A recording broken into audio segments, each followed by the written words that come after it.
J-10S যুদ্ধবিমান যেটা, এই যুদ্ধবিমান কিন্তু আপনার চীন এবং পাকিস্তান ছাড়া আর কারো কাছে নাই। এই হেলিকপ্টারে এমন কিছু প্রযুক্তি ব্যবহার করা হয়েছে যা চীন আগে তাদের কোনো সামরিক যানে ব্যবহার করে নাই। এর সর্বোচ্চ গতি হচ্ছে ঘন্টায় ৩০০ কিলোমিটার এবং এটা একটানা ১১২০ কিলোমিটার উঠতে পারে। প্রিয় দর্শক, বিশ্ব সংযোগে আপনাদের স্বাগতম। আপনাদের সঙ্গে রয়েছে আমি কাজল হায়দার, আর আমার সঙ্গে আজকে স্টুডিওতে রয়েছেন সিনিয়র সাংবাদিক বিশ্বজিৎ দত্ত ভৌমিক। বিশ্বদা, আমাদের এই খবর সংযোগের বিশ্ব সংযোগে আপনাকে স্বাগত। ধন্যবাদ।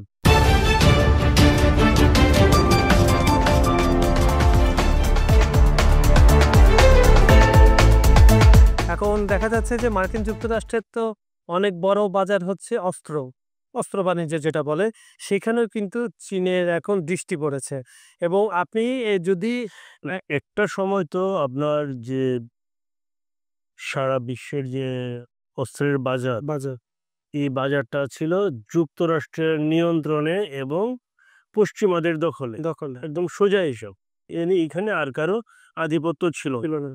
তো এই জায়গাটা থেকে কিন্তু এই জায়গাটা বাজিমাত করেছে কিন্তু চীন, এবং সেটা হচ্ছে জাস্ট সম্প্রতি যে ভারত পাকিস্তানের যে যুদ্ধ, আর রাফেল বিমান ধ্বংস করার পরেই এই বিষয়টা কিন্তু সামনে চলে এসেছে। এতদিন কিন্তু বিষয়টা সামনে আসে না এবং চীনকে কেউ আসলে ওইরকম ভাবে আমলে নেই। হ্যাঁ, ওরা আমলে নিয়েছে কখন? যখন দেখলো যে রাফেল যুদ্ধ বিমানের মতো রাফেল যুদ্ধ বিমানের ইতিহাসে এই প্রথম ভূপাতিত করলো কেউ। তা চীনের তৈরি অপ্রতিরোধ বলা হতো যাকে, এবং সেটাকে ভূপাতিত করে ফেললো কি চীনের JS-10 যুদ্ধ বিমান। মানে এটা কিন্তু JS-10 কিন্তু চীনের অত্যাধুনিক যুদ্ধ বিমান না, এটা হচ্ছে চতুর্থ প্রজন্মের সামরিক জাহাজ। আচ্ছা, সেটারই ধারাবাহিকতায় আপনার Z-10 helicopter attacking multi role attacking helicopter, সেটাও পাকিস্তান নিয়েছে। এবং আপনার বিশেষজ্ঞরা বলছেন যে পাকিস্তানের আকাশ যুদ্ধ সক্ষমতা বড় ধরনের অগ্রসর হয়ে গেছে। তাদের কাছে আগে ছিল একটা অ্যাপাচি হেলিকপ্টার এবং রাশিয়া আর তৈরি Mi-35, সরি অ্যাপাচি না, এফ কোবরা ছিল তাদের কাছে। যেটা হচ্ছে যে গত 4 দশক পাকিস্তানের যে আকাশ প্রতিরক্ষা বাহিনী, জি, তারা হচ্ছে আসলে ওই রকম ভাবে কোনো হেলিকপ্টার সংযোজন করতে পারে নাই। যেই কারণে হ্যাঁ, H-1F কোবরা আর হচ্ছে আপনার যে কি বলে হিন্ডস মানে হচ্ছে Mi-35 রাশিয়ান হিন্ডস হেলিকপ্টার দিয়ে কিন্তু এতদিন পর্যন্ত পাকিস্তান তার আকাশ সীমা সামলেছে। এখন যেটা হচ্ছে এর পরে হচ্ছে তুলনামূলক কম দামের জন্য এবং ভালো পণ্যের জন্য তারা কিন্তু চীনের দ্বারস্থ হয়, এবং যেটা হয়েছে চীন তাদেরকে J-10S যে যুদ্ধ বিমান দেয়, এই যুদ্ধ বিমান কিন্তু অলরেডি তার যে কারিশমা, আমরা যদি বলি তার যে কারিশমা, সেই কারিশমা কিন্তু দেখিয়েছে। সবচেয়ে মজার বিষয় হচ্ছে এই J-10S যুদ্ধ বিমান যেটা, এই যুদ্ধ বিমান কিন্তু আপনার চীন এবং পাকিস্তান ছাড়া আর কারো কাছে নাই।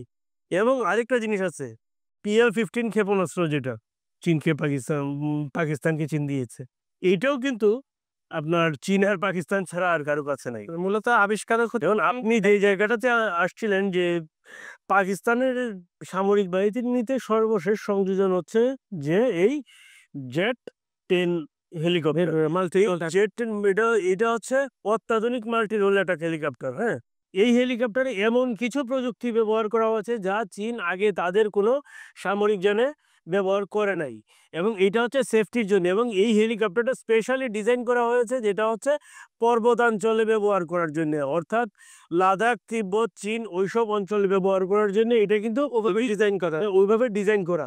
আর এই সুবিধাটা কিন্তু, যেহেতু 40টা এই হেলিকপ্টার পাকিস্তান কিনেছে, পাকিস্তান কিন্তু অটোমেটিক্যালি পাবে।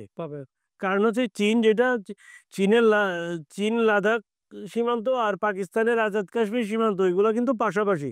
ফলে এইখানের পরিবেশটা কিন্তু অলমোস্ট একই রকম, ফলে এই সুবিধাটা পাবে। এখন যেটা হচ্ছে, গতকালকে শনিবার হচ্ছে এই হেলিকপ্টারগুলো কিন্তু উদ্বোধন করেছে পাকিস্তানের যে সেনাপ্রধান, মুলতান গেরিসন সেনাবাহিনীর যিনি প্রধান ফিল্ড মার্শাল, মানে হচ্ছে পাকিস্তানের সেনাপ্রধান, হ্যাঁ, আসিফ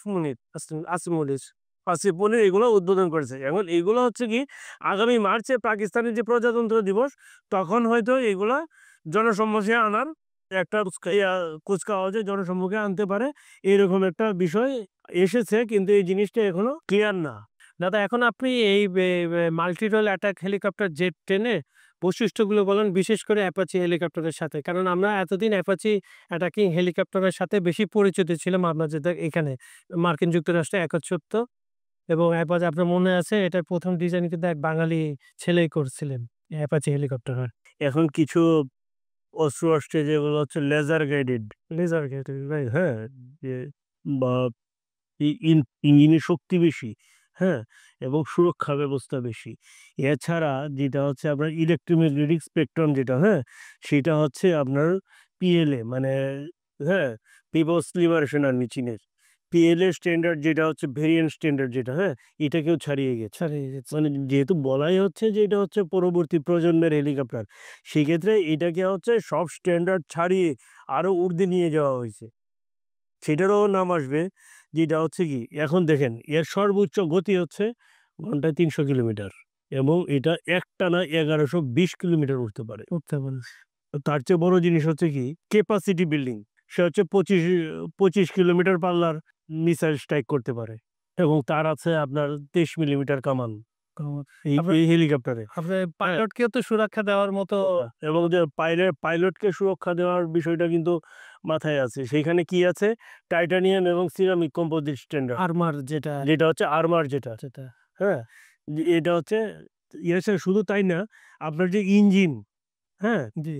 ইঞ্জিন ঠান্ডা রাখার ব্যবস্থাও কিন্তু আছে এটার মধ্যে। এখন দেখেন ছাড়া যেটা হচ্ছে, হ্যাঁ, উম, ইয়েতে আছে উন্নত এভিওনিক্স আছে, হ্যাঁ, তারপরে এই স্বয়ংক্রিয় যেটা হচ্ছে স্বয়ংক্রিয়ভাবে ইলেকট্রনিক স্ক্যান ইয়েরে যেটা, হ্যাঁ, এটা হচ্ছে মিসাইল অ্যাপ্রোচ ওয়ার্নিং সিস্টেম, এইটা আছে। তারপর হচ্ছে ডাইরেকশনাল ইনফ্রারেড কাউন্টার কম্পোজিট, একটু আগে আমি আপনাকে বলেছিলাম, এইটা আছে, হ্যাঁ। এই কারণে হচ্ছে যে যুক্তরাষ্ট্রের যে অ্যাপাচি হেলিকপ্টার, এই অ্যাপাচি হেলিকপ্টারের চেয়ে অনেক বেশি পাওয়ারফুল হচ্ছে এই জেট 10। ভারত সর্বশেষ হচ্ছে ৩টা EIH-64 Apache helicopter, guardian helicopter. এটি হচ্ছে কি পাকিস্তান সীমান্তবর্তী, মানে ভারতের পশ্চিমাঞ্চল বলতে হচ্ছে পাকিস্তান সীমান্তবর্তী এলাকা, যেটা ওখানে ওই অঞ্চলে মোতায়েন করেছে। আচ্ছা, আপনি কি মনে করেন না যে এই এই ভারতীয় গোয়েন্দা তথ্যের ঘাটতি ছিল? কারণ তারা পাইলটরা ভাবতেই পারে যে পাক ক্ষেপণাস্ত্রের আওতার বাইরে। ডেফিনেটলি গোয়েন্দা তথ্যে ঘাটতির কারণেই তো এই অবস্থা।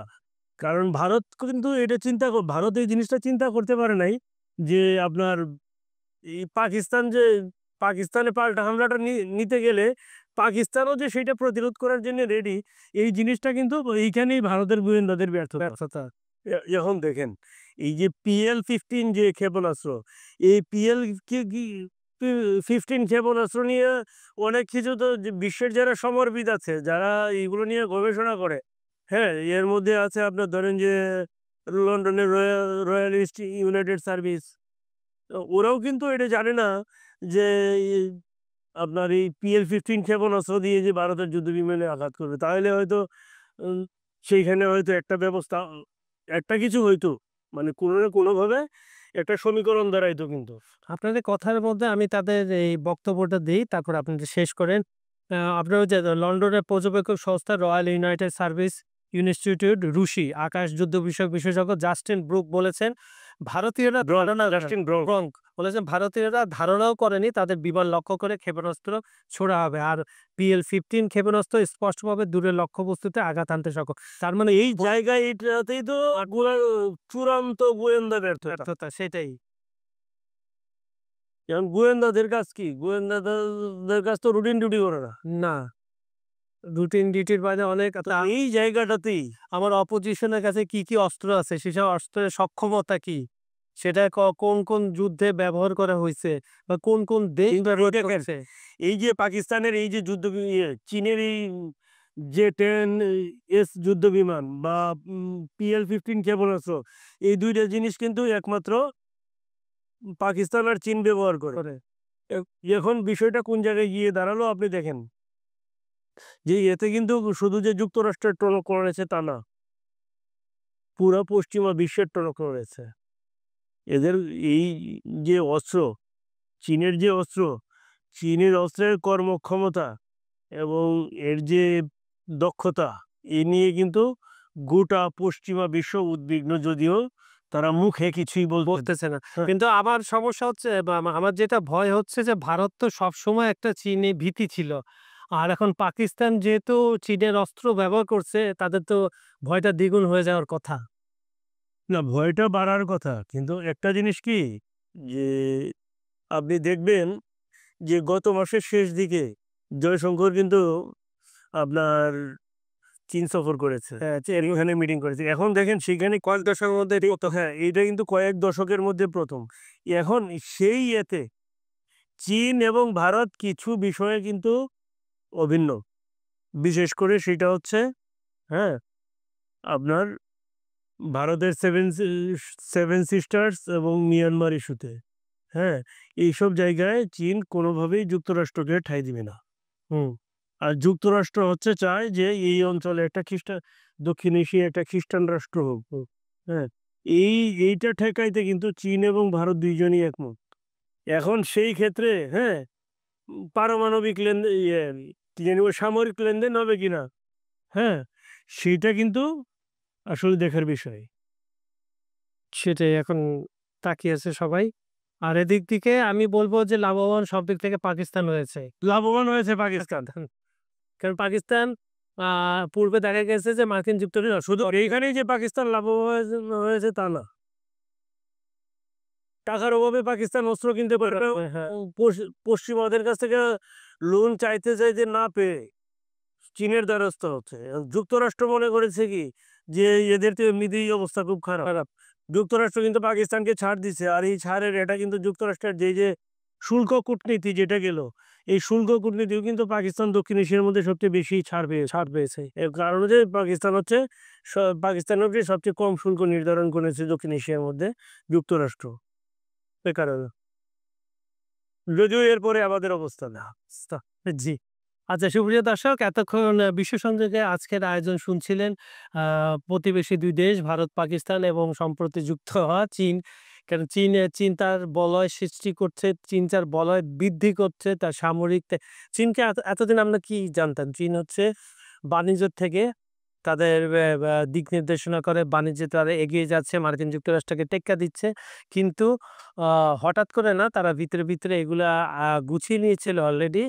প্রকাশ্যে এসেছে ভারত-পাকিস্তান এই যে ৪ দিনের যুদ্ধে, যে ভারতের টেকনোলজি মার খেয়েছে চীনের কাছে এবং পাকিস্তান এটা ফায়দা লুটেছে।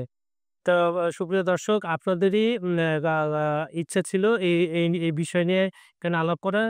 আজকের এই আলোচনাটা কেমন হয়েছে আপনারা কমেন্টে জানাবেন। আবার নতুন কিছু যদি জানতে চান আমাদেরকে অবশ্যই জানাবেন। আমাদের ভিডিওগুলো বরাবরের মতো লাইক, কমেন্ট ও শেয়ার করবেন। আর নিরাপদে থাকুন, ভালো থাকুন, সুস্থ থাকুন। আজকে এখানে ধন্যবাদ। শেষ করছি।